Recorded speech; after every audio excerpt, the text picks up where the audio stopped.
Kamakailan nga lang ay pinakita sa atin ang kaaya-ayang eksena at ito nga ang latest chapter ng Boruto Time Skip to Blue Vortex, ang chapter 26, na dito nga ay pinakita ang ilang bagay na ang mga ilan nga dito ay itong pagbabalik nga ni Inujin na nagamit na nga siya dito at nakatulong nila Kashin Koji para nga sa isang napakahalagang role, at ito nga ang paggamit niya ng transmission technique. At bukod nga dyan, ang isang hindi magandang balita maiimbestigahan nga tuloy sila si Kamaru at Konohamaru na kaya maaari nga silang malagay sa alanganin. At ang mas mabigat pa nga na mangyayari dito ay pagpunta nga ng isang Shinju na si Mamushi sa kanilang bayan. Nasa kabilang banda naman, ang huling panel nga na pinapakita naman dito na ito nga si Daemon ay inatake nga sila Sumire at Sarada sa kadahilanan na nga rin na nalaman na nga ni Daemon ang mga nililihim nga nila Sarada. So ilan lamang yan sa mga kaaya-ayang pangyayari pinakita doon sa latest chapter ng Boruto Time Skip to Blue Vortex. Kung gusto niyo mapanood guys ang buong pangyayari at buong kaganapan, panoorin niyo lang guys yung full review natin dyan para nga sa mas maayos at detalyadong pangyayari. Then now, dahil nga rin sa mga kaganapan na yan, lalo na nga rin dito sa last panel na nagmukhang kulangot nga talaga dito si Sarada kontra nga kay Daemon. At kaya nga dahil din dyan dito nga sinasabi nga rin ng karamihan na mukhang wala nga daw talagang palag o walang laban si Sarada kontra kay Daemon kahit nga daw gamitin pa nito ang kanyang Mangekyou Sharingan. So ilan lamang yan sa mga komentong nakita natin mga pare ko no, na yung Mangekyou Sharingan Sarada wala nga daw talagang kakanain kay Daemon.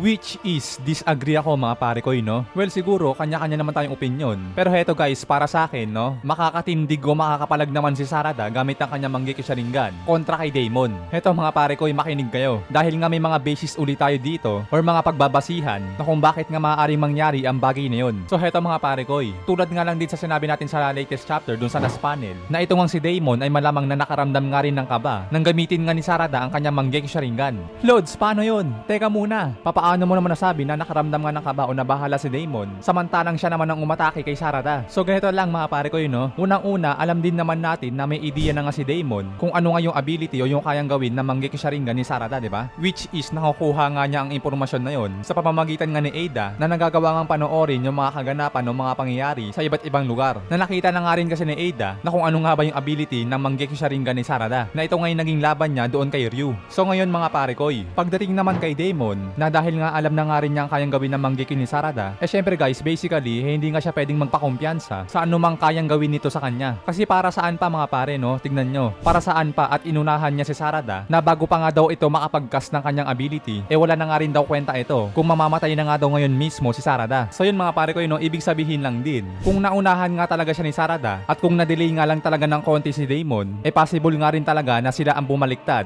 at sila ang nadurog ng Mangekyou Sharingan ni Sarada. Dahil alam naman natin mga pare ko na kung ano nga ba yung kayang gawin ng Mangekyou ni Sarada no, napakatinding gravitational pull nga ang pwedeng maidulot nito na imposible nga ring makawala ang sinuman na patamaan niya, which is ang ability nga ring ito ay hindi nga din mare-reflect ng ability ni Daemon. Lods, paano yun? Paano mo naman yun nasabi? So ganito nga mga pare koy, makinig kayo maayos mga pare no. Pag gumamit kasi ng reflection ability si Daemon sa Mangekyou ni Sarada, magiging useless nga lang din ito. Dahil tandaan natin guys, walang ibang sino man ang pwedeng makakontrol sa gravity nga na ginagamit ni Sarada kundi siya lamang. Siya lang ang pwedeng makakontrol dyan mga pare no. So ngayon isipin nyo, pag gumamit si Daemon ng reflection ability sa gravitational pull ni Sarada, ang mangyayari walang kwenta dahil si Sarada pa nga rin ang may kakayanan na kumontrol nun. So basically parang sa Dota lang to no, sa mga Dota player nga dyan mauunawaan nyo agad to. Si Sarada pag ginamitan mo na sarili niyang gravitational pull, parang si Faceless Void lang ito ng Dota. Parang si Faceless Void na ginamitan mo ng ulti, gamit nga rin mismo ang sarili niyang Chronosphere. Ito pagkakatanda ko no, si Rubik pag nakuha niya yung ulti ni Void,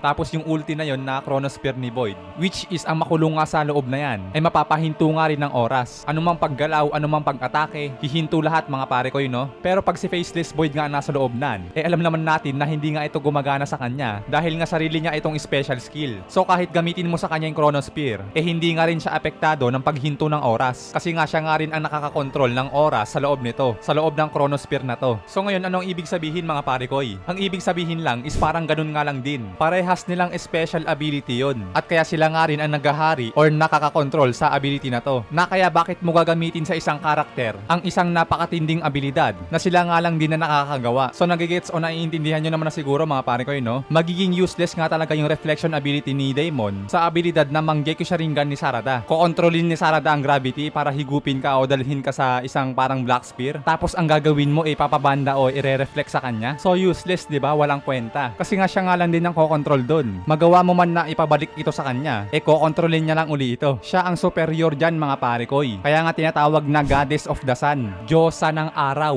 At kaya speaking of dojutsu, masasabi nga din natin na matindi nga talaga ang Mangekyo ni Sarada sa reflection ability ni Daemon. Yung ibang atake ni Sarada pwede niya ma-reflect, like Katonjutsu, mga ganon. So pwede niya ma-reflect yan. Pero pagdating sa Mangekyo, which is ang gravity, ibang usapan na yan guys. Tulad nga lang din na mga pinaliwanag natin. Pero mga pare koy, ang isang problema nga lang dito is yung speed or agility ni Sarada mukhang hindi pa nga tatapat sa bilis ni Daemon. Kumbaga parang pag dinaan natin sa taijutsu, mukhang lamang na lamang nga sa kanya si Daemon. Kasi guys, tulad nga rin na sinabi natin nakaraan, kumbaga hindi pa nga talaga kaya ng katawan ni Sarada na sumabay sa kilos ng Sharingan niya. Ibig sabihin mga pare koy, kung papaanong nadadali o nahuhuli ng Sharingan ni Sarada yung mga kilos ng kanyang kalaban, sa kabilang banda ay hindi naman magawa ng katawan niya na makasabay dito. Kaya kung titignan at papansinin mga pare koy, no, nagawang mahuli ng Sharingan ni Sarada yung kilos at galaw ni Daemon. Pero ang problema nga lang is yung katawan niya ay hindi agad nakapag-react. Ibig sabihin, hindi pa nga talaga sanay yung katawan ni Sarada na makasabay sa mabilisang galaw ng kanyang Sharingan. Likewise nga lang din sa nangyari sa kanyang ama na si Sasuke noong maglaban nga sila ni Rock Lee. So 'di ba mga pare, kung matatandaan nyo, Sasuke with Sharingan, walang-wala ngang laban kay Rock Lee. Na si Rock Lee na nga rin mismo ang nagsabi na kahit pa nga daw kasi na mabasa ng Sharingan ni Sasuke yung mga galaw niya, wala pa nga rin daw kwenta ito kung hindi naman daw kayang sumabay ng katawan ni Sasuke sa bilis ni Rock Lee. At ganun nga lang daw kasimple ang bagay na yon.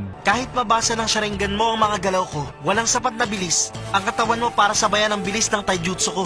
Sa madaling salita, kahit na nakikita mo pa pero hindi naman kaya ng katawan mo, wala ring silbi ang Sharingan.